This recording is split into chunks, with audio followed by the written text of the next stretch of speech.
My name is Joe Dalton, entrepreneur and business coach. Welcome to Breakthrough Brands. Each week we bring you an inspirational story and an insight to the minds of some of the top business leaders, authors and mentors from around the globe. Whatever is needed to make you shine in life and business, you'll find it here.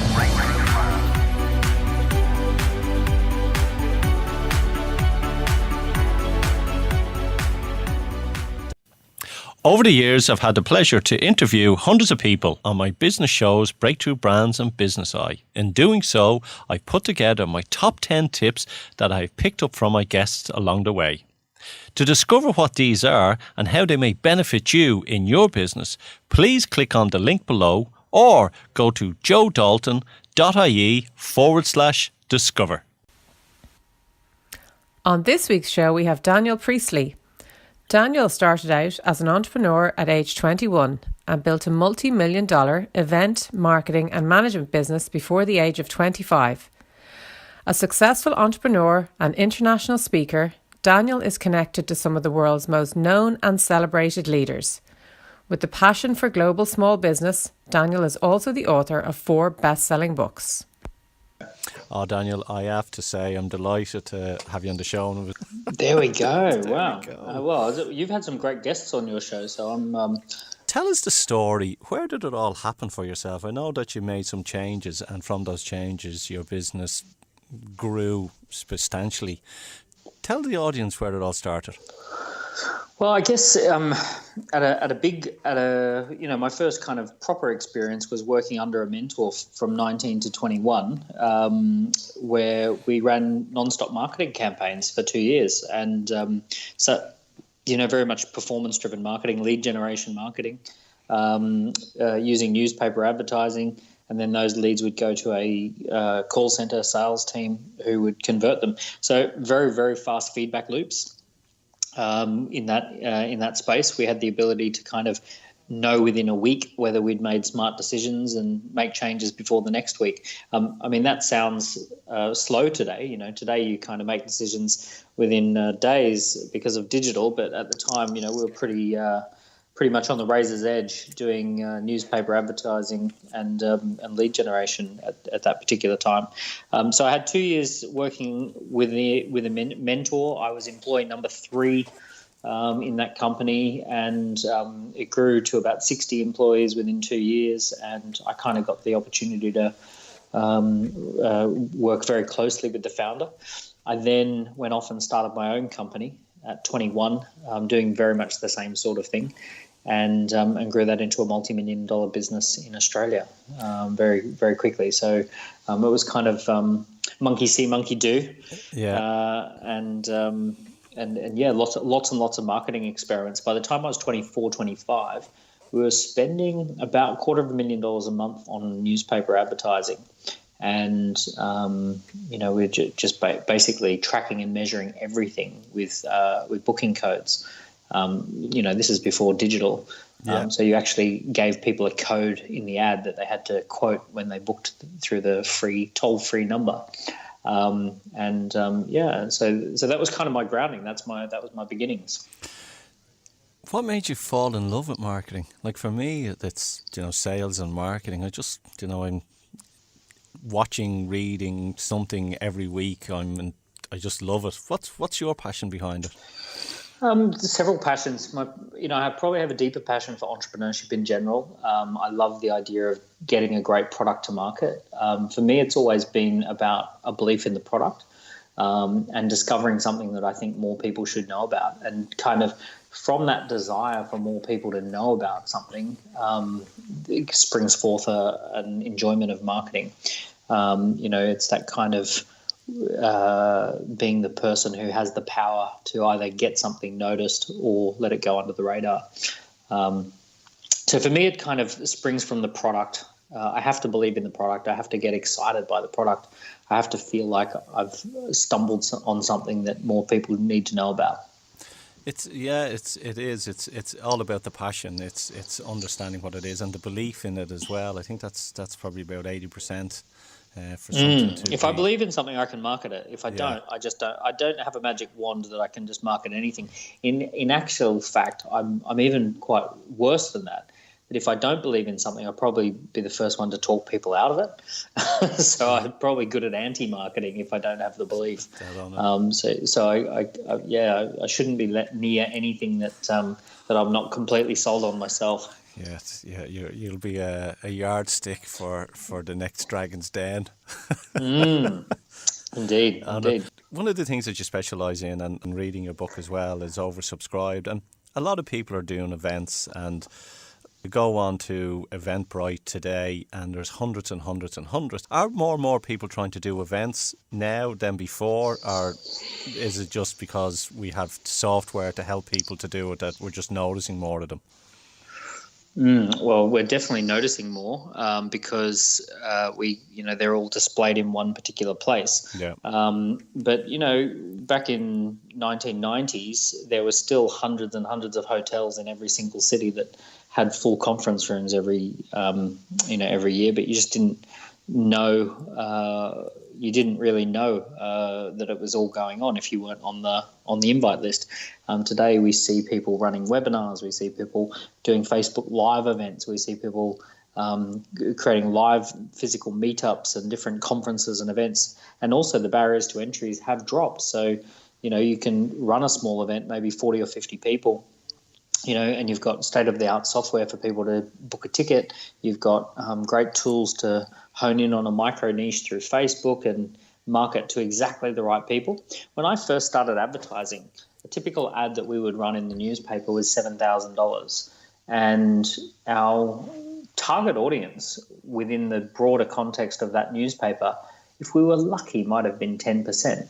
So $700 worth of that $7,000 was spent on actual marketing, and $6,300 was spent on just a wasted purchase of eyeballs that were never going to be interested in what we had to offer. But that was the only game in town at that point. But what's beautiful about today's marketing is that rather than spending $7,000, you get the exact same. If you're targeted, you get the exact same response from $700 because you're not wasting the other $6,300 on eyeballs that will never be interested. Yeah, and it's interesting. Like I was speaking to one or two hotels, and I was asking them about their conference rooms, and they says, yeah, they're busy, but they said they get more people booking and then pulling out. The cancellation is 24 hours or 48 hours beforehand. They get a lot of that as well. Mm-hmm. And it's not because the person they're not good at what they're doing. It's because they didn't get the numbers to fill the room. Yeah, exactly. Thinking on that, what should people do? What tips would you give someone who's looking to run an event and want to try and get 50 to 100 people in it? Yeah, so we address this in the book Oversubscribed quite a bit, and it's we break the campaign process down to a set of stages. So the first stage is planning and making sure that you actually have lots and lots of content and ideas, and that you're very clear about the value proposition, and that you're basically planning an entire timeline in the lead up to the event. The second phase is called build up, and build up is all about collecting signals, not sales. It's building energy into the sale. Now, here's what most people do. Let's say there's an event and you've got 2 speakers or 3 speakers, and it's in 6 weeks' time let's call it at the Hilton in London. So what most people would do is they would email their list and say, we're running an event at the Hilton in London with these 2 speakers, and here's the tickets. And then they go, okay, where's all the sales? Where's the crew? And instead of selling tickets, they hear crickets. So it's not, it doesn't work. What we would do is break that into several messages. So we would say, we're going to be running an event on this topic on this particular date. If you're interested to know more about that topic, let us know and we'll send you a PDF about why we chose that topic and some of the key data and statistics and research that you'd want to know about that particular topic. Email us and we'll send you through some more information about that topic. Now, what we're doing there is collecting signals of who's interested in the topic. And then the next thing we'd be doing is saying, we've just secured one of the speakers.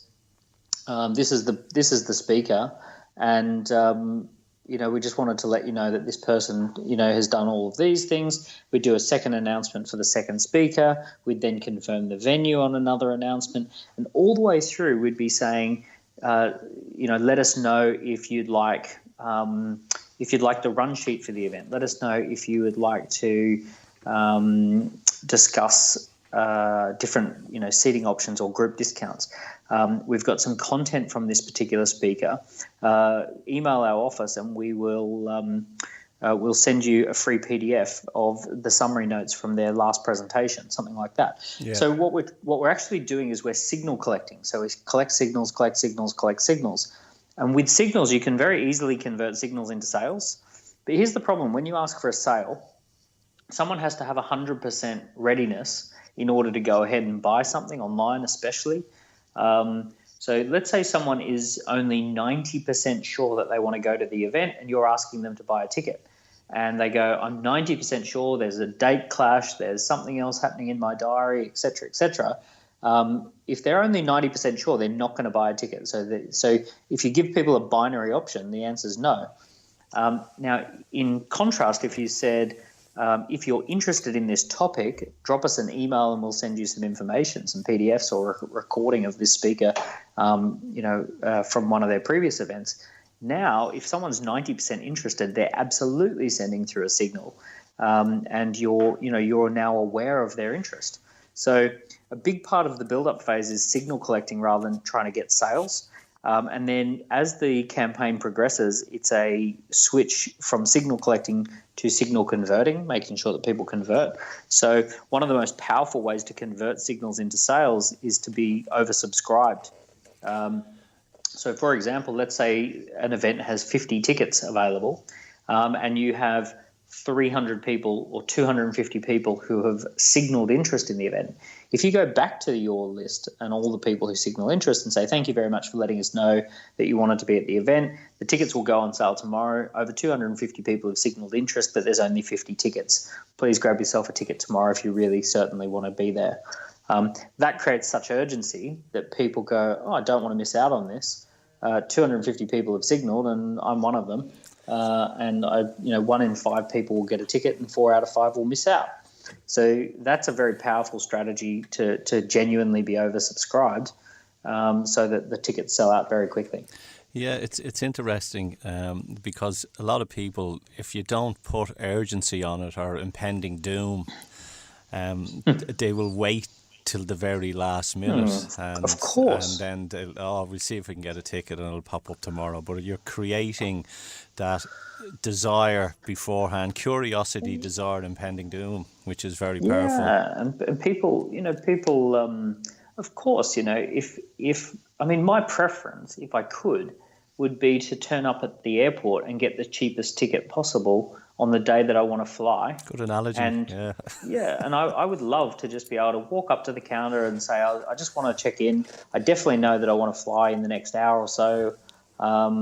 So here's my credit card and give me the best deal. That would be my absolute perfect scenario, but that really would not work for airlines. They don't know whether their planes are full or not.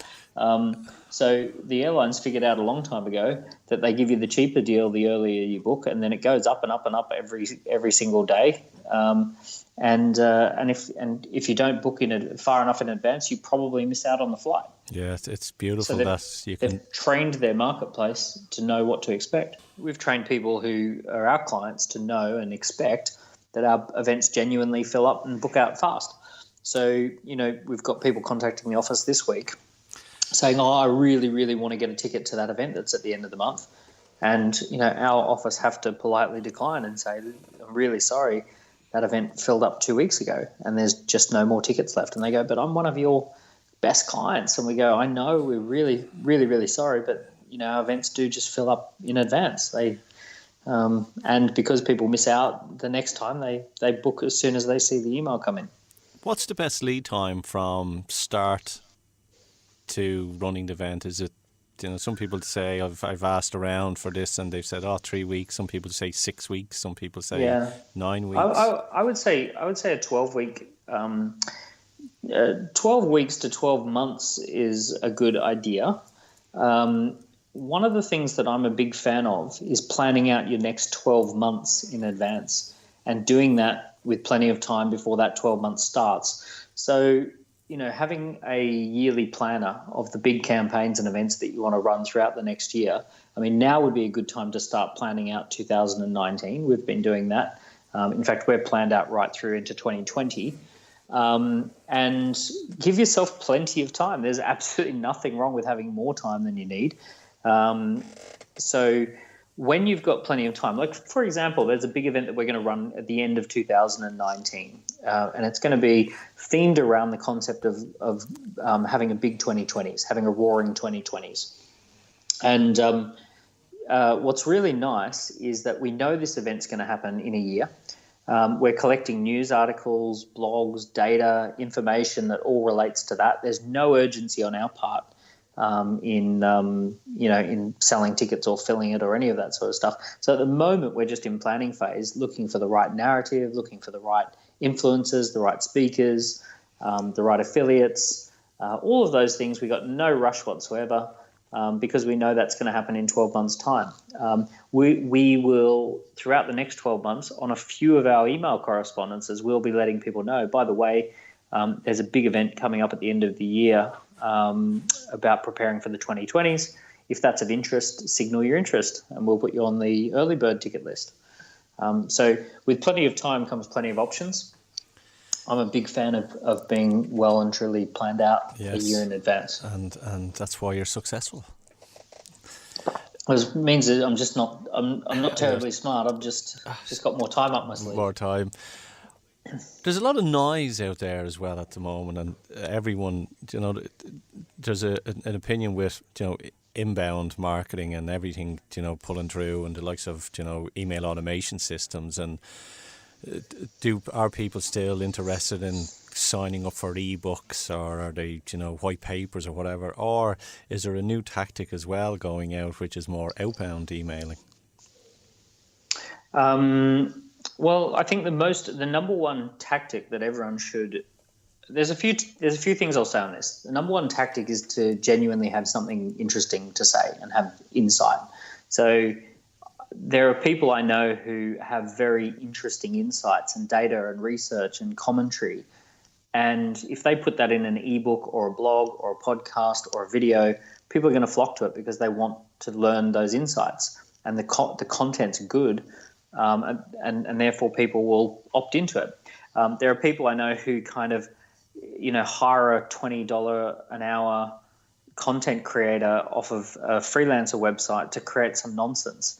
They package it up into a fairly ordinary looking little ebook and then wonder why no one's terribly interested in giving away their primary email address in order to get it. And, and they're thinking in terms of the skeleton, not thinking in terms of the heart. And you need to have something that's got heart behind it. You've got to have something that's really, interesting to your marketplace. So, that's one of the first things I'd look at. The next thing I'd look at is you don't want to do anything to dehumanize the process.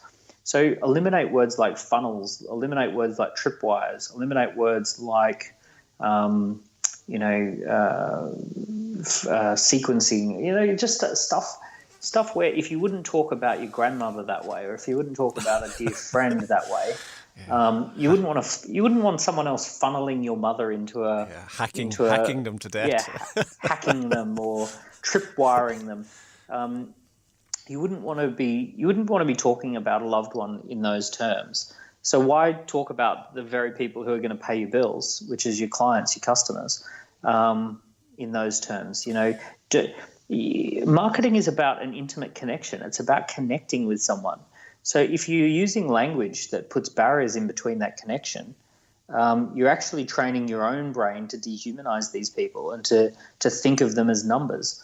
And the more you think about people as numbers, the more they feel like they're being treated as a number, and the less likely they are to connect with you. So a better mindset is to take a group of people on a journey with you, to be really focused on how am I moving people through the times that we're in? How am I taking people on a journey? How am I helping people to transform something that they want transformed? And to really figure that out first and then put the systems in behind that in order So, to consider transformation first and then systemize it and automate it out of a place of efficiency and out of a place of service rather than out of a place of I want some passive income trickling in every day. It's like I think people can overcomplicate it, and they're trying to think of ways that they can connect and trick people into giving their first name or their data, and in saying that, I think copy is king. I've come to realise you can build. We all build beautiful landing pages and we can create wonderful images, but I think the copy is where it's people want good content, and it's that idea that the person writing it actually cares, that they care about this topic, they care about this issue. You can tell when you read something by someone who cares, and there's passion behind it, and there's a real urgency or a desire for people to understand what's going on. So I think that even the term copy could be misconstrued as having clever copy or having clever words, using tricks of language. But I think behind good copy is a really deep caring, that you care passionately about a particular topic, and then the copy flows from that. The other thing too is I don't want to go too far away from tactics. There are certain tactics that are also very powerful and should be used, because of the times that we're in. So, for example, one of the phenomenal tactics that we've been using recently is some of the Facebook advertising tools, where you don't really need anyone to opt into anything, and you can take them on a journey just using the tools, and it doesn't require any opt-in. So, for example, recently in a campaign, we boosted a video to about 250,000 people on Facebook. So that video was boosted to 250,000 people, and it might have cost £1,500. But then the Facebook tools allowed us to see who had watched 90% of that video. And the video was recorded in such a way that if you were to watch 90% of that video, it means you're really interested, that you're really fascinated by that topic. No one sits on Facebook watching a video when you can just move your thumb 1 or 2 centimeters and be on a completely new piece of content. No one sits there watching something that they're not interested in. So, and a 90-second piece of content that someone's watching 80 seconds of is a piece of content that they're really interested in. So what we then did is we then set up an entire set of videos that ran deep with that concept. So the only people who saw that set of videos were the people who had watched 90% of video 1. So if they watched 90% of video 1, then they start seeing 5 or 6 new videos in their feed each few days, which took them on a journey and took them into some depth around that particular topic. And sure enough, the engagement that we got off that was huge. So out of 250,000 people who watched it, something like 10 to 15,000 people watched 90%. And then out of those 10 to 15,000 people, we got hundreds of leads at a very low cost per lead, because we'd filtered first, then we'd built a relationship, run deep, and then we had asked, for a connection, some sort of call to action. So I'm not against using tools, and I'm not against using techniques. Over the years, I've had the pleasure to interview hundreds of people on my business shows, Breakthrough Brands and Business Eye. In doing so, I've put together my top 10 tips that I've picked up from my guests along the way. To discover what these are and how they may benefit you in your business, please click on the link below or go to joedalton.ie/discover. Talking about Facebook, it's changing. And, a lot of people, what I'll be speaking to, they're not on Facebook as much as they used to be. And they were saying because it's whatever they say, the algorithm, or they're just seeing the same things popping up all the time. And I have friends who are in their 40s who have now just cancelled their account, or just removed their app from their phone. Do you think there is a change with Facebook, and is it as strong as ever for a marketeer, or are things changing? The beauty of something like Facebook is that you only pay for the results that you get. You only pay if someone's watching, connecting, clicking. Facebook is not just Facebook. Facebook is also Instagram and a number of the other properties that they've got. It's funny for most people's business, mine included. If I have a few hundred clients per year, that's me done. I'm, in London, we can probably take about 200 to 250 clients per year across all of our main stuff. And I don't need millions and millions and millions or billions of people to be interested in my stuff. I actually only need a very small number of people. So it would have to be a pretty dire day. When Facebook goes out of fashion, it's probably because only 45 million people in the UK logged in that day. Yeah. You hear about someone who deleted it off their phone. Look, when someone deletes Facebook app off their phone, they tell all their friends, "Oh, look, I'm off Facebook. I'm not Facebooking anymore." And what they don't tell you is that a week later they put it back on their phone. Yeah. They're having a big song and dance about the fact that they managed to do a week without Facebook. That's what makes it newsworthy. The reality is that the numbers don't lie. Facebook still has. Here's the numbers that are really interesting. The average person in the UK spends 251 minutes a day on their phone. Yeah. We run our businesses from our phones. Sorry. I exaggerated that. The average person in the UK spends 2 hours and 51 minutes on their phone, not 251 minutes, 2 hours and 51 minutes, just under 3 hours on their phone. That's every single day. That's 7 days a week. They pick up their phone on average 76 times per day. So we have this screen glued to our hand. And most of that time that we're spending, just flicking through stuff it's either going to be your emails, which is harder and harder to end up in the main box, or it's going to be your Facebook account or Twitter or Instagram or LinkedIn perhaps. But ultimately, a lot of people, millions and millions and millions of people who say they're not using Facebook, if you actually go into their phone and have a look at their usage history, they're not using Facebook except for an hour a day.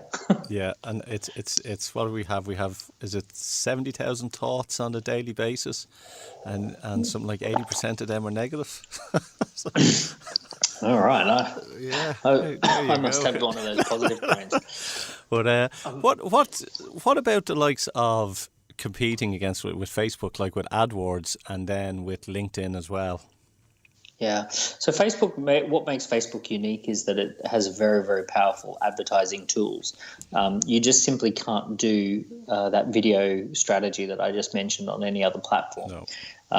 LinkedIn has got great organic views. If you post 2 videos a week in LinkedIn, it'll probably give you 3,000 to 5,000 views organically because they want you to put organic content on there. LinkedIn is a lot lower number of people who see stuff, but they're much more valuable for some businesses. So, you'll get a lot more C-suite executive type people on LinkedIn. And AdWords, it's an interesting one. AdWords, you've got 2 types of businesses out there in the world. You've got people who they have their marketplace searching for them. They're actually looking for a plumber. They're looking for a solicitor. So they're searching very specific terms for that. And then you've got people who don't really know they want you until they see you. And some businesses are a combination of both. I'm a big believer in dormant prospects are better than active prospects, to use sort of technical lingo. Yeah. So a dormant prospect is someone who doesn't even know they want you, and an active prospect is someone who's currently searching for you. And the problem with active prospects is that if someone's actively looking, they've already formed criteria. They've already probably figured out what is their budget. They've probably already got 2 or 3 other companies that have given them prices, and they're actually shopping around now on price and on feature on commoditized variables. So hence, like for example, if someone's searching for a fitness trainer in their local area, they've probably already established that a fitness trainer is between 45 and 60 pounds per hour. They've probably already established, 5 or 6 qualifications that fitness trainers have. All of that sort of stuff is now fresh in their mind. Now, contrast that. Imagine someone's not looking for a fitness trainer. They're not at all searching for someone at all, but they read a piece of content that says, new dads often put on 2 to 4 kilos of body fat and lose their workout routine sometimes for the rest of their life. Here's how to avoid that. And they start reading a piece of content. They then opt in for some more content. They listen to a podcast, and then they discover that there's an actual certified trainer near their house who does the dad method. And now this person's not looking for a fitness trainer. This person's just purely engaged in this particular type of methodology, this business. And when they get given a package, and maybe that package that they're offered is a £2,500 body transformation package, they're not sitting there going, well, how much does that work out to per hour? They're sitting there going, I really loved the content. I love the methodology. I love the community. I love the approach. And I can afford the £2,500. I'm ready to go. So you're always much better off looking for dormant prospects that you can educate and take on a journey, as opposed to the person who's in the final stages of shopping around. Yeah, they're the ones that you've already touched them somewhere along the way. Thinking that I need to get to the gym again. My wife was looking at me oddly this morning. That's a sore. I use that example because of myself. We both can relate to that. As I'm eating a croissant here. Oh, they're evil, those lovely croissants. Yeah, they're lovely. Especially if they're warm with jam. Oh yes, and clotted cream as well. To try that with us. Yeah. There we go. Nice. Stop it. What do you see happening for 2019 in marketing? Is there anything new that you see coming along down the track? Yeah. It's all new. It's big. It's big. So the 2020s are going to be the decade of total transformation. If we think that the 2010s were strange and fast moving and changing, we've seen nothing compared to what's coming in the 2020s. And there's a few reasons why I say that. Number one, the baby boomers are turning 70 and they're changing their lifestyle. When people turn 70, they stop trying to accumulate wealth and they start to accumulate experiences again. They often sell down their assets, liquidating their assets in order to have more experience or more health. And that's a huge trend. So the baby boomers began turning 70 in 2016, but it's full force. It is a full force phenomenon in the 2020s. So we'll be 4 to 5 years into the baby boomers turning 70 by 2021, and that means that a huge number of boomers are selling down assets in order to gain health and experience. That's one hell of a shift. 2/3 of everything are currently owned, asset-wise, 2/3 of everything's owned by baby boomers. Millennials are then coming through into their 30s, they're sometimes mid-30s and early 40s. So the millennials are going to be having families, they're going to be buying houses, they're going to be, or trying to buy houses in a very difficult time. The millennials have very different mindset, they're in a different level of debt. So you've got that transformation. Then add to that technology. So technology is facilitating globalization, regardless of building physical walls or, changing certain policies. Like all of that's pretty irrelevant when you've got fast internet connecting people across borders, who can work and collaborate pretty easily, regardless of what policy is or what physical barriers are in the way. The issue is not migrants crossing over the border. The issue is that it's effortless to have an accountant in Bangalore, or it's just as much effort to have someone in Bangalore as it is to have someone in Bristol. It's easy to have your software developers in Bulgaria as opposed to having them in East London. Yeah. So, so that's happening in full force. Add to that, we're kind of at businesses kind of hit maturity and they really take off at around the 20-year mark, or trends really take off at the 20-year mark. So, television was, a 1930s phenomenon, but we think of it as 1950s phenomenon. I could go through the same with radio and internet and personal computers. It takes about 15, 20 years for it to really rocket ahead. and maybe that time frame's shortened a bit, but we're now, Google's only just turned 20 this year. That's Google. So, we think of Google as being an established brand, but it's actually search technology is only really 20 years old and hasn't really changed the world yet. It's still a baby, isn't it? It's still a baby, yeah. Smartphones are 10 years, 10 years old. So as we go into this, we've got this new levels of technology and new levels of automation, new levels of globalization. Currently, the global average income is about $25 a day, $25 US a day. So when you put technology into the world that facilitates people working on a pretty flat structure globally, it means that there's a global average that we move towards, which is $25 a day.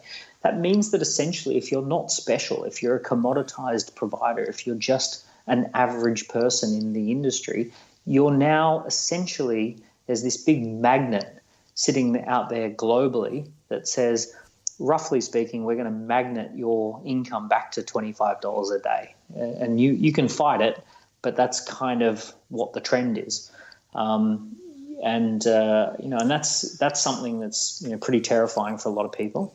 But by the same token, there's also this other magnet, which is if you are special, if you are set up for the times that we're in, if you do have the assets, the digital technologies, the intellectual property, if you've got all of those sorts of things and you're actually doing something that's special, then you have a global audience to play with. You have a new middle class popping up all over the world. And the world's your oyster. So therefore, your income's probably going to go 300, 400, 500% of what it is right now. So you're going to have a vast majority of people in the West whose incomes will be pulled towards $25 a day, and you'll have a large number of people who are very savvy with technology whose incomes will be pulled towards $2,500 a day. It's uniqueness, isn't it? It's really it's transformational. It's absolutely transformational times that we're in, and it's only going to get even more weird and wonderful and scary and all of those kind of things. It is. It's like, even for myself, I'm working on some new packages and we're working on some new products within the mentoring and consulting end, and really sort of looking at leveraging and excited about it, really, and developing it. It's all about, branding and making that product attractive to people, and we're excited about the work that we're doing, and it's stepping above everyone else. Yeah, and you're probably having an experience at the world's your oyster because of your mindset. If you imagine two people who go jogging, and they jog roughly the same speed, but then one of them discovers a bike and jumps on the bicycle, very rapidly, within a very short space of time, that person is in a completely different geography, a different place than the person who's jogging, and there's no way that person can keep up. And this is the issue with technology right now, that we actually have people who are jumping on the bicycle and they're loving life. They're going, wow, things are easier than ever. I can go faster than ever, and it's less effort than before.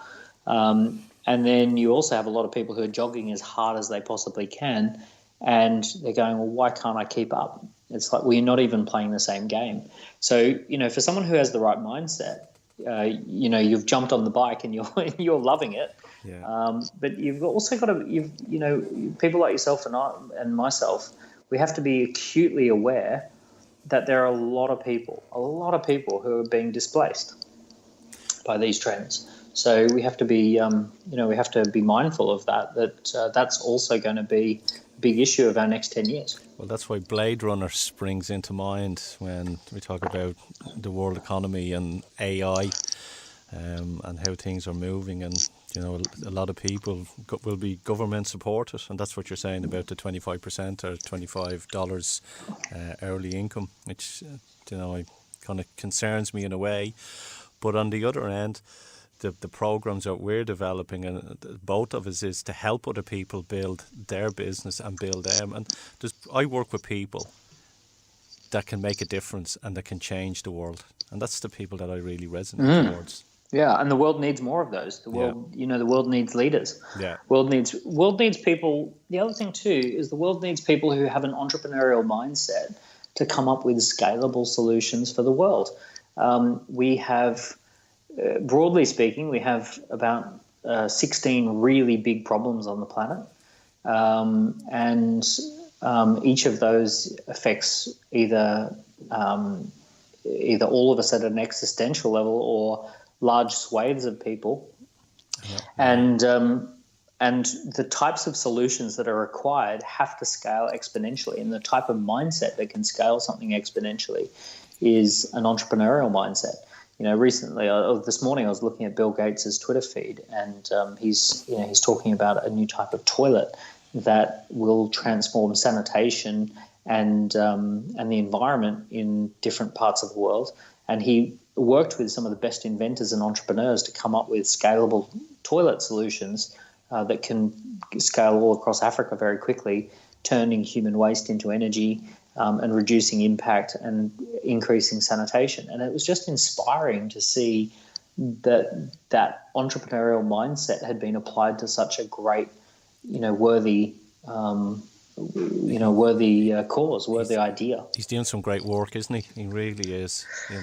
Yeah, I think his second act of the Bill and Melinda Gates Foundation, may even eclipse his first act of Microsoft. I mean, it's quite extraordinary. Hopefully, I mean that's what we need. We need the world's wealthiest people to start giving it away rapidly in order to fix some of the big issues that we face. Humanity's hit what you'd call as an outbreak. We've escaped the limits we've escaped natural limits. And that doesn't end well for other species that have an outbreak. Typically, natural limits bring them back into balance. So we have to have some of the people who have definitely escaped natural limits of the way things are to start figuring ways to make humanity work. I think there's a big, huge shift as well. More and more people are starting to wake up, and there is an awakening around the world, and you can see it that people are sort of asking those questions, and even a lot of people are sort of looking spiritually at what's going on and seeing if they can make a change. Yeah, I think characters like Donald Trump and decisions like Brexit, I think although we can see a lot of the negative externalities of people like Trump, one of the very positive things about Trump is that he really has snapped a lot of people out of sleepwalking. He's politically energized young people. The midterm elections had one of the highest levels of voting ever, the highest participation rates of democracy, because people just hate the guy. They hate him.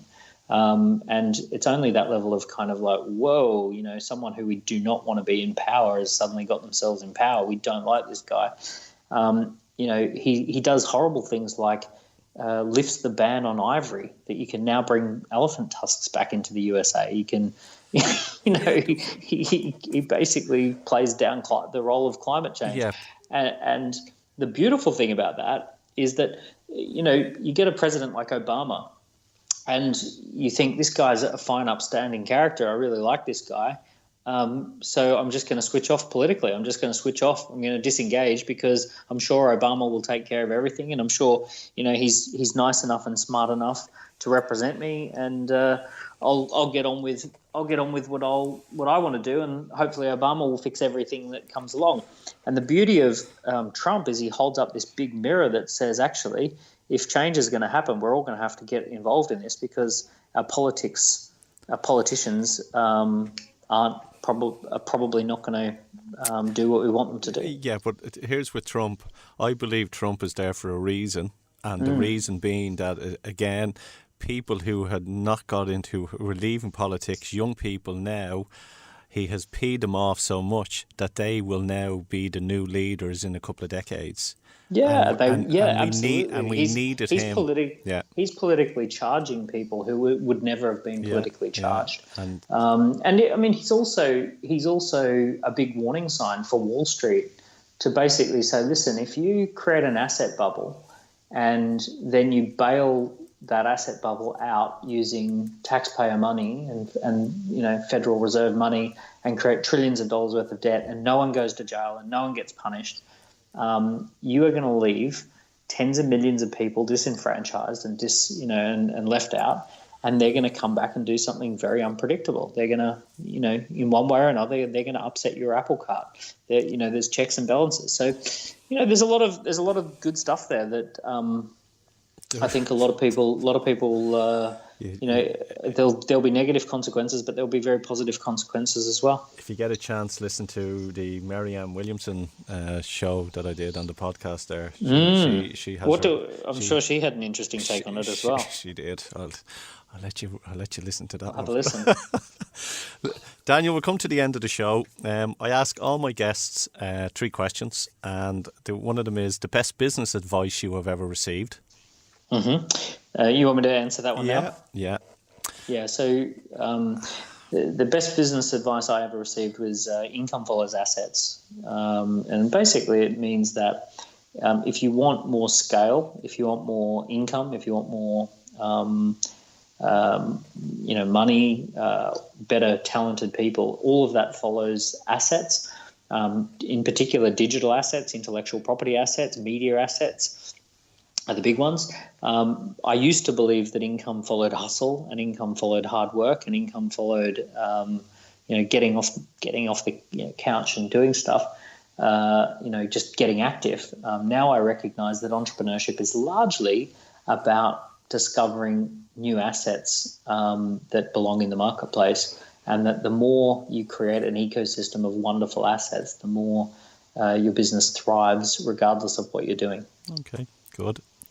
What book would you recommend apart from your own? That's an easy one. So the book that changes your life the most is the one that you write, not any that you read. And I encourage everyone to write a book, not read more books. I believe that each person listening to this would be standing on a mountain of value, huge insights, great networks, great stories, and those should be written down. Transformational things will happen when you do that. So yeah. If you write a book, you're going to discover new insights that you didn't know you had. You're going to discover methodologies and IP. You're going to create something that scales, that gets your message out there. So my message is, I know it's controversial, stop reading so many damn books and start writing one.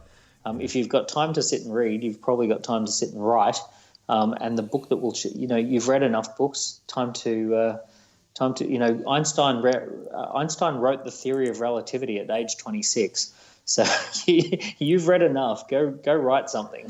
Yeah, I read a book a week, and I enjoy it. And I am writing a book at the moment as well. So yeah, absolutely. And learning everything else. I self-development. One of the things I do say to my clients a lot is that, and I actually say to them, enough learning. I want you to just get out and do stuff.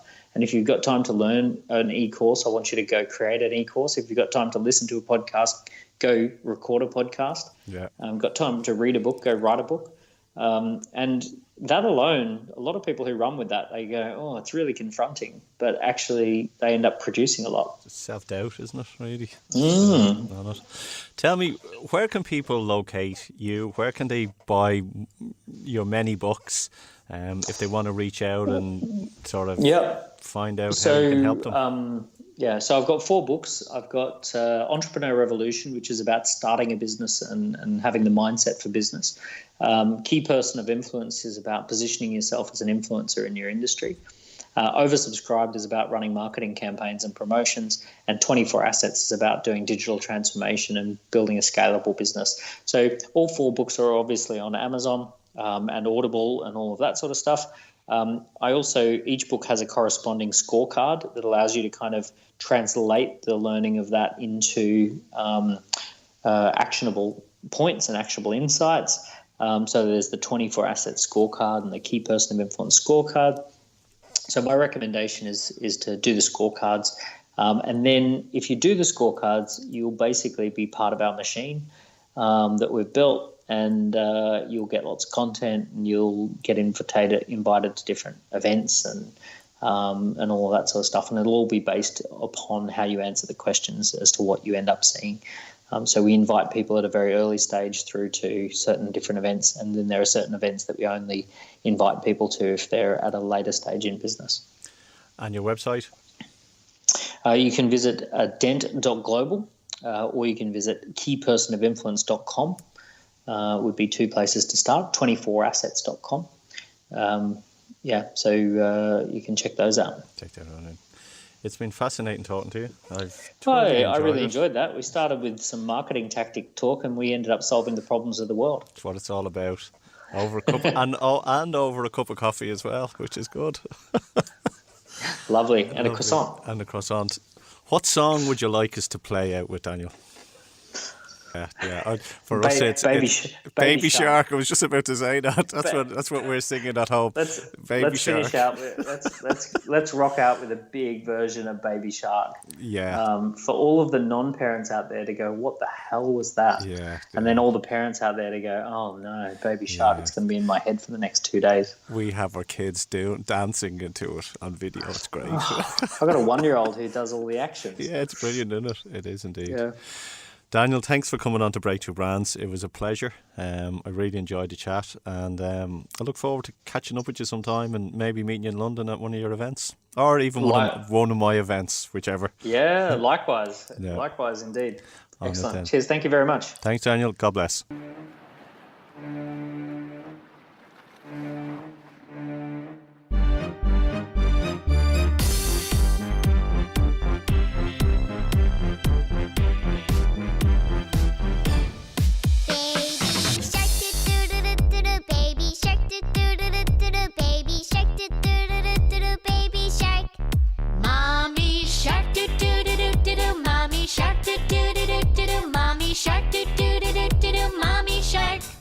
Daddy shark, do-do-do-do-do, Daddy shark, do-do-do-do-do, Daddy shark. Grandma shark, do-do-do-do-do, Grandma shark, do-do-do-do-do, Grandma shark, do-do-do-do-do, Grandma shark. Grandpa shark, do-do-do-do-do, Grandpa shark, do-do-do-do-do, Grandpa shark, do-do-do-do-do, Grandpa shark. Let's go hunt, do-do-do-do-do, let's go hunt, do-do-do-do-do, let's go hunt, do-do-do-do-do, let's go hunt. Run away, do-do-do-do-do, run away, do-do-do-do-do, run away, do-do-do-do-do, run away. Safe at last, do-do-do-do-do, safe at last, do-do-do-do-do, safe at last, do-do-do-do-do, safe at last. It's the end, do-do-do-do-do, it's the end, do-do-do-do-do, it's the end, do-do-do-do-do, it's the end. Over the years, I've had the pleasure to interview hundreds of people on my business shows, Breakthrough Brands and Business Eye. In doing so, I've put together my top 10 tips that I've picked up from my guests along the way.